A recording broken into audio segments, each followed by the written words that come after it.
Hello les amis, j'espère que vous allez bien. Je vous retrouve aujourd'hui pour ma vidéo favoris et déceptions du mois de mars. Bizarrement, j'ai pas tant de produits que ça à vous présenter pour ce mois-ci, donc je pense que la vidéo sera relativement courte, je pense. Et là maintenant tout de suite, si vous êtes en train de voir que ma vidéo fait plus de 25 minutes, vous êtes déjà tout en train de vous foutre de moi, comme d'hab.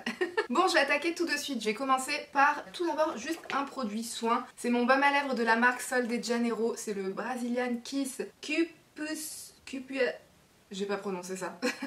Je sais pas comment ça se dit. S'il y a des brésiliennes dans l'assistance ou bien des personnes qui savent prononcer ça, n'hésitez pas à nous mettre la bonne prononciation dans les commentaires parce que moi je m'aventurerai pas là-dedans. En tout cas, celui-ci c'est vraiment un baume à lèvres que j'adore. Déjà, j'adore son format. J'aime le fait que le stick soit assez gros. Alors là, je l'ai complètement fini le truc. Il est complètement fini. Je suis même venue creuser dans le tube pour récupérer tout ce qui pouvait rester tellement je l'adore, ce baume à lèvres aussi. Déjà, il a une odeur qui est...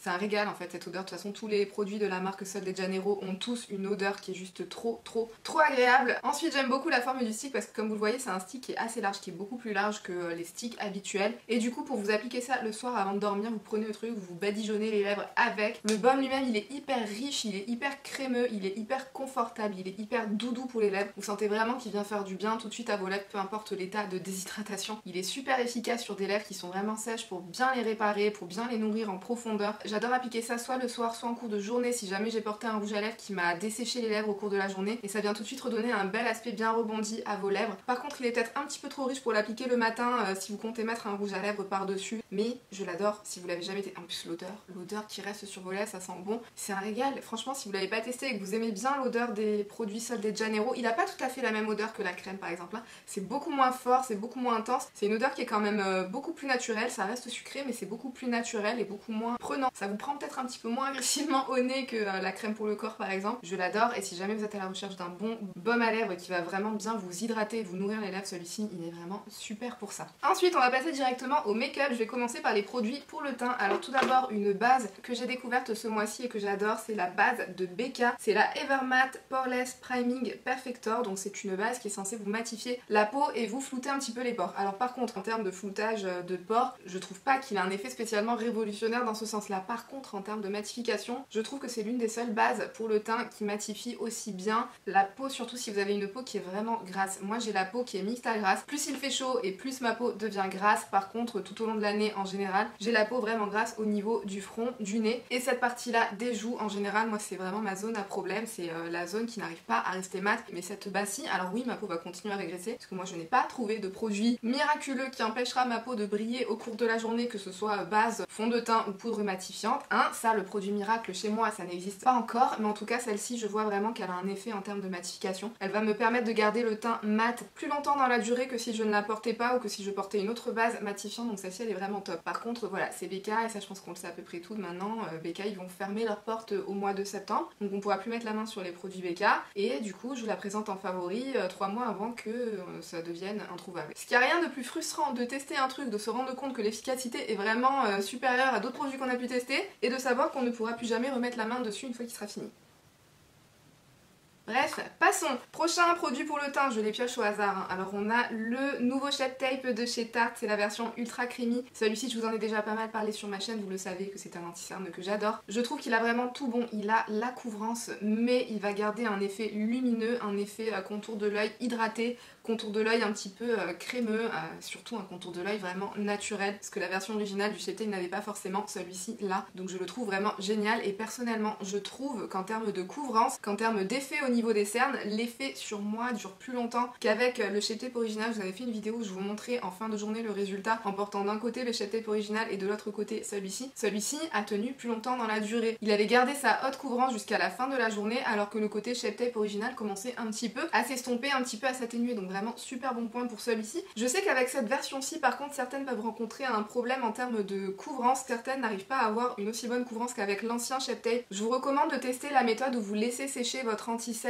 sur la cerne avant de venir le travailler. C'est la méthode dont je vous ai parlé notamment dans la vidéo où je teste cet anti-cerne aussi. Donc si vous avez envie d'aller voir ça, je vous mettrai un lien dans la barre d'infos si jamais vous ne l'aviez pas vu et que vous avez envie de voir plus de détails sur ma méthode. Mais sachez qu'en général tous les anti-cernes qui sont un petit peu plus crémeux, en général pour maximiser leur couvrance il faut les poser poser, les laisser sécher pour que la matière commence un petit peu à se solidifier et ensuite après l'avoir laissé sécher une minute ou deux, là vous pouvez venir le travailler et commencer à estomper un petit peu les bords. Et en faisant cette méthode là en général vous réussissez à optimiser la couvrance de n'importe quel anti-cerne crémeux. Si jamais certaines d'entre vous rencontrent un problème de couvrance avec cette version du Shape Tape, pensez à le laisser sécher un petit peu sur la peau après l'avoir posé et avant de venir le travailler, je pense que ça va beaucoup vous aider. Ensuite toujours pour le teint, le fond de teint Clarins Everlasting, c'est la version mat, haute tenue et hydratation. Ce fond de teint ci aussi je l'adore, je le trouve vraiment très très beau sur la peau. Il a un superbe rendu, il vous fait une peau nickel, une peau sublimée. Un joli teint mat avec un effet poudré mais pas complètement plâtré, enfin pas trop matifié en fait. Il dit hydratation dans la description et je pense que c'est vraiment ça, il vous laisse un effet de peau bien hydratée. Il vient pas du tout marquer vos zones de déshydratation donc je pense que c'est un fond de teint mat qui pourra s'adresser à beaucoup de types de peau. Pas seulement aux peaux mixtes et grasses parce qu'il a vraiment un très très joli rendu sur la peau et il n'est pas trop mat en fait. J'aime beaucoup aussi le fait qu'il soit haute tenue dans le sens où une fois posé sur la peau il ne va plus bouger, il ne va pas se mettre à migrer bizarrement au cours de la journée dans des ridules ou dans les pores de la peau ou bien vous faire des trous de matière à certains endroits ou pas à d'autres, donc il est vraiment longue tenue en termes de rendu. Par contre je le trouve pas nécessairement sans transfert, moi sur la zone de mon visage comme je vous disais qui est grasse, donc le front, le nez, au bout de plusieurs heures ma peau va recommencer à briller et du coup forcément j'aurai des transferts notamment au niveau du nez sur le masque par exemple. Donc anti-transfert si vous avez la peau grasse je pense pas, mais en tout cas qu'est-ce qu'il est beau sur la peau, il vous fait une peau de dingue et je l'adore, ça fait partie des meilleurs fonds de teint que j'ai pu tester à ce jour. Oui, de tous les fonds de teint que j'ai pu tester à ce jour, vous m'avez bien entendu, et non je ne suis pas dramatique.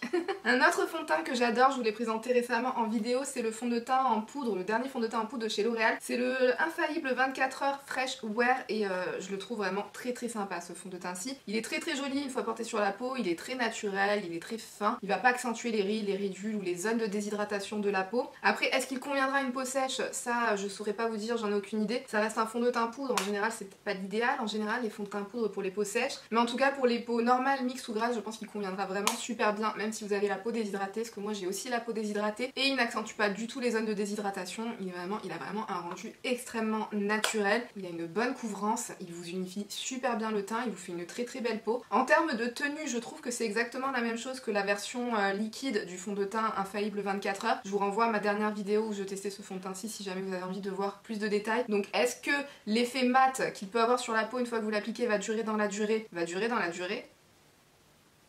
Pourquoi pas?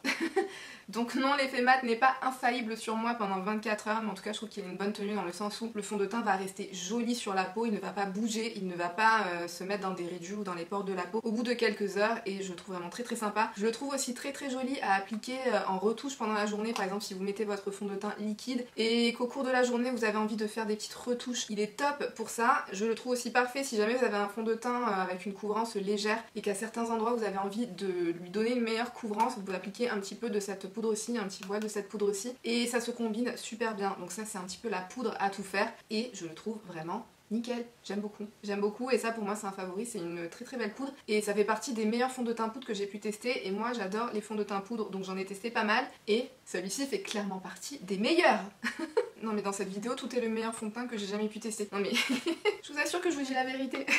Un autre produit teint et cette fois-ci c'est un flop, on n'a pas que des tops et on n'a pas que des meilleurs que j'ai jamais pu tester dans cette vidéo. Celui-ci c'est un flop, c'est le dernier highlighter de Anastasia Beverly, c'est le highlighter Iced Out.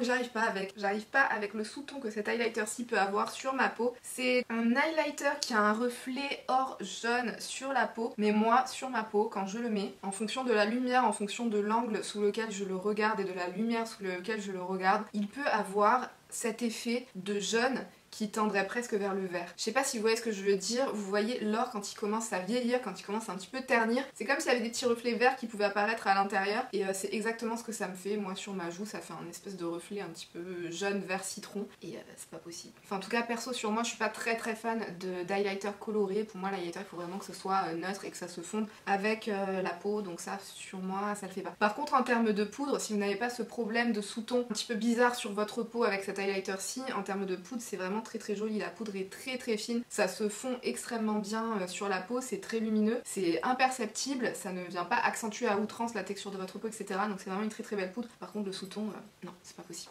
je peux pas. Ensuite pour les yeux, tout d'abord dans mes favoris, je vais mettre le dernier mascara de Benefit, c'est le Zaril Magnet. Ce mascara-ci, je le trouve vraiment très très joli, il a un très très bel effet sur les cils. C'est une brosse qui est en picot, avec des picots qui sont assez petits, qui sont vraiment très très pratiques pour bien accrocher les cils depuis la base jusqu'à l'extrémité, de bien construire le volume, de bien construire la longueur. Je trouve qu'il a un superbe effet sur les cils, et moi mes cils ils sont courts, ils sont fins et ils sont droits. Alors en termes de longueur, je trouve qu'il y a des mascaras qui peuvent faire mieux en termes de longueur que celui-ci, mais l'avantage de celui-ci c'est que je trouve qu'il combine à la fois un très très beau volume avec une belle longueur. Alors oui, j'aurais peut-être pas la longueur maximale par rapport à d'autres mascaras que j'ai pu tester, mais ça se joue vraiment à très très peu, hein. Je construis quand même une très très belle longueur avec, et surtout que je trouve que les mascaras en général qui donnent beaucoup de longueur, ils ont tendance à peut-être donner un petit peu moins de volume, alors que celui-ci il combine très très bien le volume et la longueur. Donc je lui pardonne le petit epsilon de longueur qui pourrait lui manquer, parce que je trouve qu'il fait un combo de volume et de longueur vraiment super sympa sur mes cils, et si j'ai besoin de lui rajouter une petite touche de longueur, je viens le combiner avec mon mascara Maximode de Kiko, dont je ne peux pas m'empêcher de vous parler sur ma chaîne tellement je l'adore ce mascara-ci. Je rajoute une dernière couche de mascara Maximode et à la limite ça vient combler le dernier epsilon de longueur qui pouvait lui manquer, mais sinon je le trouve vraiment très très sympa. Il est aussi facile à démaquiller, il ne s'effrite pas au cours de la journée, et ça c'est un point essentiel parce que le nombre de mascaras qui peuvent s'effriter c'est fou. Celui-ci ne s'effrite pas, la brosse est vraiment super pratique pour l'appliquer sans s'en foutre partout. Si vous êtes comme moi, des pas doués du mascara qui ne peuvent pas s'appliquer du mascara sans s'en foutre un petit peu partout sur la paupière. Si vous voulez avoir des comparaisons par rapport aux autres mascaras peut-être de Benefit que je peux aimer, sachez que le Zaril de base je l'ai détesté. J'ai bien aimé le Roller Lashes et mon favori chez Benefit c'est le Bad Gal Bang. Enfin c'était le Bad Gal Bang parce que maintenant je pense que c'est celui-ci mon favori de chez Benefit. Un autre mascara qui est dans mes favoris que j'ai testé ce mois-ci c'est le Sky High. Celui-ci ça fait pas si longtemps que je le teste et il est déjà dans mes favoris. Et pourtant c'était pas gagné d'avance parce que moi je pars avec un gros a priori sur les mascaras de Maybelline. Parce qu'en général la plupart des mascaras Cils Sensational de Maybelline sur moi ne font strictement rien. Celui-ci m'a fait changer d'avis. Et c'était d'autant plus mal parti que la première fois où je l'ai utilisé, il avait quasiment aucun effet sur mes cils. Je l'ai laissé sécher tranquillement dans son tube pendant quelques jours et je suis venue le réutiliser 3 jours plus tard et le résultat n'avait absolument rien à voir, et vous avez été plusieurs à me donner le même rendu par rapport à ce mascara-ci, que comme quoi il était vraiment bien plus joli après avoir séché quelques jours dans son tube. Je partais avec beaucoup d'a priori sur ce mascara-ci, donc c'est pour vous dire que s'il se retrouve dans mes favoris c'est que vraiment il m'a bluffé. Je trouve que c'est aussi un mascara qui allie à la perfection la longueur et le volume. Celui-ci c'est un petit peu le contraire de celui-là. Celui-ci il combine très bien le volume et la longueur, mais je trouve qu'il accentue un petit peu plus le volume que la longueur. Celui-ci il mélange très bien le volume et la longueur, mais je trouve qu'il accentue un tout petit peu plus la longueur que le volume. Donc ce serait limite des mascaras complémentaires ces deux-ci. Mais c'est pareil que pour le Benefit, je trouve qu'il mélange tellement bien les deux que le petit epsilon de volume qui pourrait peut-être manquer à celui-ci, je lui pardonne parce qu'il me donne quand même une super belle frange de cils. Il est vraiment impressionnant, je vous l'ai montré aussi en démo dans la dernière vidéo que je vous ai publiée sur ma chaîne. La brosse aussi c'est une brosse en picot, c'est une brosse qui est très souple par contre celle-ci, mais c'est pas du tout un problème. En général moi j'aime pas trop quand les brosses sont souples à ce point, mais une fois que la texture est un petit peu moins liquide que ce qu'elle ne peut être à la première utilisation, ça devient pas du tout dérangeant le fait qu'elle soit souple, parce qu'on arrive quand même très bien à bien accrocher les cils et à bien construire son volume et sa longueur. Donc ça vraiment, deux mascaras coup de cœur de ce mois-ci. On a testé de très belles choses en termes de mascara ce mois-ci, hein. Ensuite, autre produit dont j'ai envie de vous parler dans cette vidéo et par rapport auquel je ne sais pas vraiment comment me situer, c'est le Shake Primer de chez KVD Beauty. Ce produit-ci, dans les dernières vidéos dans lesquelles je vous en ai parlé, je vous ai dit que j'avais pas été spécialement séduite. De un, par la texture qui est peut-être un petit peu trop liquide et qui est pas nécessairement la plus facile, je trouve, à bien appliquer, à bien répartir de manière uniforme, etc. De deux, par rapport à la tenue. Alors je précise, j'ai les paupières grasses, mais du coup sur moi c'est pas la base la plus costaud qui peut exister. C'est-à-dire qu'en fin de journée, après plusieurs heures, je peux commencer à avoir la matière qui va un petit peu se barrer dans les plis de la paupière. Mais depuis, je m'acharne quand même avec. Et ce que j'ai fait du coup ces derniers temps pour l'appliquer, parce que je me suis dit qu'avec une goutte répartie sur mes deux paupières, la tenue c'était pas le max, je me suis dit que j'allais appliquer une goutte par paupière, parce que pourquoi pas? hein, j'ai envie de dire pourquoi pas. Ce que j'ai remarqué du coup en faisant ça, c'est que, alors cette base, ils nous disent aussi que c'est une base à impact maximal, et vraiment en faisant une goutte par paupière, j'ai remarqué qu'effectivement l'impact des fards, notamment des fards mat, était vraiment augmenté grâce à cette base-ci. En fait c'est un produit biphasé que vous venez secouer, vraiment comme un démaquillant biphasé en fait. Et en appliquant une goutte par paupière, je me suis rendu compte qu'il avait presque un fini gras sur la paupière. Du coup, quand vous passez votre pinceau pour appliquer votre fard mat, ça accroche super bien, mais sans pour autant que ça soit difficile à estomper. Ça accroche super bien, mais ça s'estompe et ça se diffuse aussi super facilement. Par contre, je me disais que vu que ça avait un effet un petit peu gras, presque gras en fait sur la paupière, en mettant une goutte entière, j'avais peur qu'en termes de tenue ça tienne pas si bien que ça. Mais j'ai pas constaté ça sur les 2 jours où j'ai fait ça. J'ai pas constaté nécessairement de gros problèmes de tenue. Donc du coup, je suis encore en pleine phase d'étude de cette petite base-ci. Mais je voulais quand même vous en reparler parce que dans toutes les vidéos où j'ai pu vous parler de cette base-ci, je vous ai dit que c'était un flop total, et maintenant je suis un petit peu en train de reconsidérer ma position. C'est pas un flop total, et je pense que si vous n'avez pas les paupières vraiment grasses, si vous n'avez pas besoin de base vraiment très costaud, parce que vous n'avez pas spécialement des paupières qui ont tendance à trop faire migrer vos fards dans les plis, vous n'avez peut-être pas besoin de bases qui peuvent être un petit peu asséchantes, style celle de Urban Decay ou de Hourglass, et celle-ci vous conviendra parfaitement. Donc voilà, je vais quand même vous en reparler parce que c'est quand même beaucoup moins un flop que les premières utilisations que j'avais pu en faire. Je suis en train de reconsidérer ma position. Je pense que si vous n'avez pas les paupières nécessairement très grasses, vous pouvez foncer, et je continue les tests pour vous tenir au courant si jamais vous êtes dans le cas paupières grasses à très grasses. Bon, tout ce blabla juste pour cette base, je vous avais dit que cette vidéo serait sûrement courte. Sur ça aussi, je suis en train de reconsidérer ma position, hein.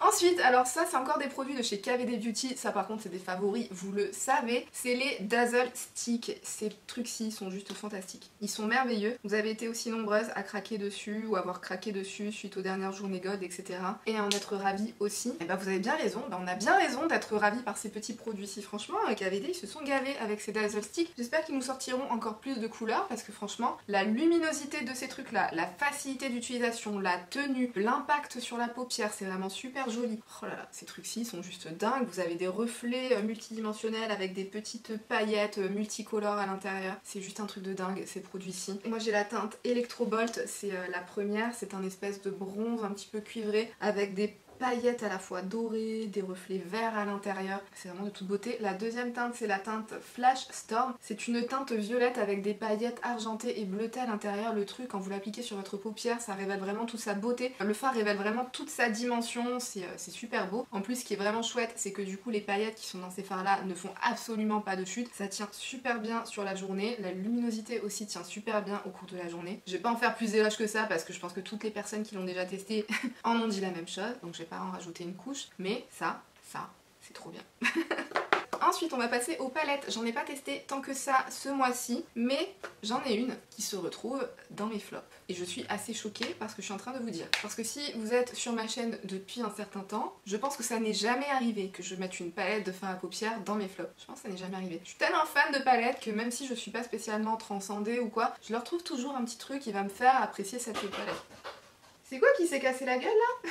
Il y a un truc qui vient de se casser la gueule chez moi. Je sais pas ce que c'est pas grave. Bon, bref, tout ça pour vous dire que c'est très rare que je considère qu'une palette soit un flop, mais pour moi celle-ci c'est vraiment un flop. C'est la dernière palette de Viseart, c'est la Paris Love Letter. Vous avez peut-être vu la vidéo revue que j'ai fait sur cette palette-ci. Alors en termes de color story, on est bien d'accord, la color story est vraiment très sympa avec des petits pops de couleurs un petit peu par ici. En fait, si vous cachez ce qui se passe par là, vous avez une palette qui est quand même assez basique de neutre dans des tonalités un petit peu chaudes, un petit peu orangées, pêche. Et avec ces trois fards là, vous avez un petit point d'originalité, notamment avec ce fard vert, ce fard violet aussi et ce fard top. Bon, celui-ci est un petit peu plus basique, mais peut-être un petit peu moins dans ce genre de palette orientée ton chaud. Du coup, enfin je sais pas, en termes de color story, vraiment très sympa. Par contre, en termes de qualité, pour moi, pour les fards lumineux, il y a un truc qui va pas. Je vous l'avais montré dans ma revue, donc je vais pas m'éterniser là-dessus, mais vous avez exactement 3 fards lumineux sur les 6 qui sont dans cette palette qui ne sont absolument pas à la hauteur. Et dans ces 3 fards là, vous en avez 2 qui sont censés être un petit peu les pop plus originaux de la palette. Donc ce vert-ci, ce fard violet, qui sont des fards que je n'arrive pas à faire accrocher à ma paupière. Ce sont des fards qui, une fois que je les pose, ils se cassent la gueule tout seuls en fait, ils accrochent pas à la peau. Et ça, même avec la base à paupières Hourglass qui est pourtant la base à toute épreuve. Et voilà, ça tient pas. Ça tient pas, c'est le plus flagrant avec ce fard-ci parce que celui-ci, dès que je le pose en fait, il tombe, je le pose et il tombe.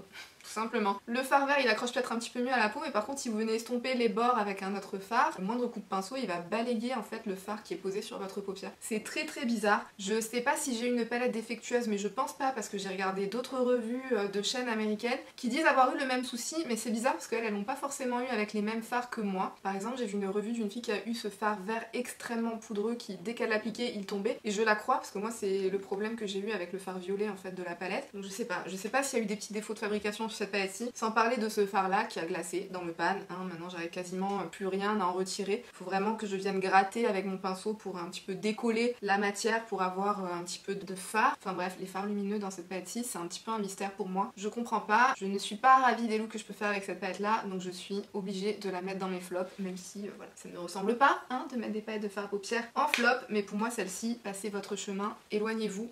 Ne vous attardez pas là-dessus, si vous la voyez, partez en courant dans l'autre direction. Et une autre palette de fard à paupières, cette fois-ci dans mes tops, ouf.